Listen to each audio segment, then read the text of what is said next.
Рахмат, ошо менен. Дастан Артисбекович. Эми урматтуу туугандар, пневмония, пандемия деген бул кырсык. Анан кырсык деген каш менен кабактын ортосунда. Анан Кыргызстанга кирип кетти деп трагедия кылбашыбыз керек. Америкага, Орусияга, Кытайга кирген вирус Кыргызстанга кирбей калса күн башка жактан чыгыш керек. Бул эми кырсыктын алдын алган арзан болот, артын алган арман болот. Бул баарыбызга белгилүү. Аракет болгон жерде балекет болбойт дейт. Эми балекет болуп кетсе башка салса көрөбүз. Анан ушунчалык эле паника кылбай, политика кылбай, өкмөттүн угаалык маалыматын, анан суроолорду берейик, сунуштарды берейик дагы, эл ишарка иш кылайык. Эл деле сыртта карап турду. Анан жөн эле өзүбүз паника, өзүбүз политика кылбайык. Анан экинчи Өмүрбек жакшы сунуш киргизди. Саат 1ге чейин деп 3 эле саат. Анан лидерлер 10 минуттан сүйлөйт, башкалар 2 минуттан сүйлөсөм, биз мына токолдум аласызбы? Алар детальдери бар 10 минутту. Алар кеч эле кирип чыккан, алар сунуштун айткан. Анан мындай болбойт. Саат 1ге чейин жазылгандар суроолорун берсин, сунуштарын берсин, анан бир чечим кабыл алайык дагы, ошо боюнча милдеттендирек. Бул кырсык эми, айла жок. Ошондуктан саат 1ге чейин экинчи жанагы Өмүрбек Бакировдун сунушун колдой турам. Саат 1ге чейин ошо бир күн карап коелу, маалымат угуп кал. Рахмат. Рахмат. Экинчи микрофон. Рахмат.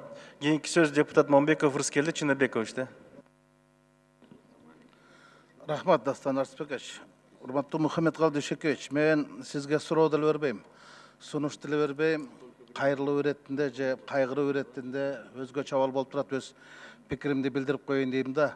Коронавирус бул туура эле дүңүнөн келген дүйнөлүк коркунуч. Мунун алдын алышыбыз керек. Сиздер аракет кылып атасыздар, аракетиңиздер жакшы десем жаңылбас чыгармын. Эми биз эңирде мындан паника кылбашыбыз керек, анан политика кылбашыбыз керек да.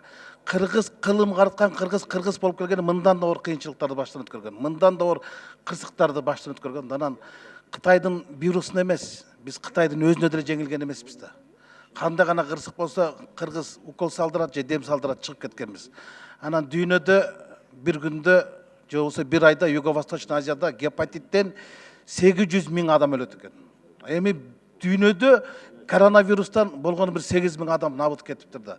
Анан ошо бойдон эле биз баардыгыбыз өзүбүз эле өзү коркконго кош көрүнөт болуп, капта уналган өзү туура эмес да.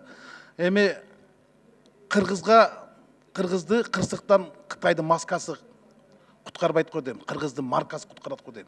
Кыргыздын гени күчтүү эл, кыргыздын деми күчтүү, кыргыздын эли касиеттүү, кыргыздын жери касиеттүү.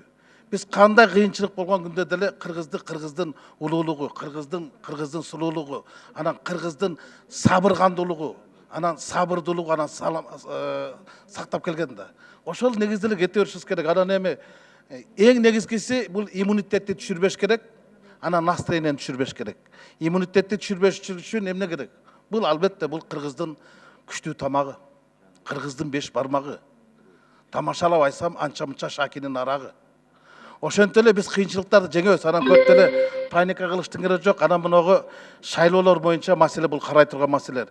Дүйнө баардык оюндарын токтотту. Чемпионат мира, олимпиадаларын баары токтотосо биз шайлоону токтото албай турабыз да. Ушул эске алалы. Рахмат.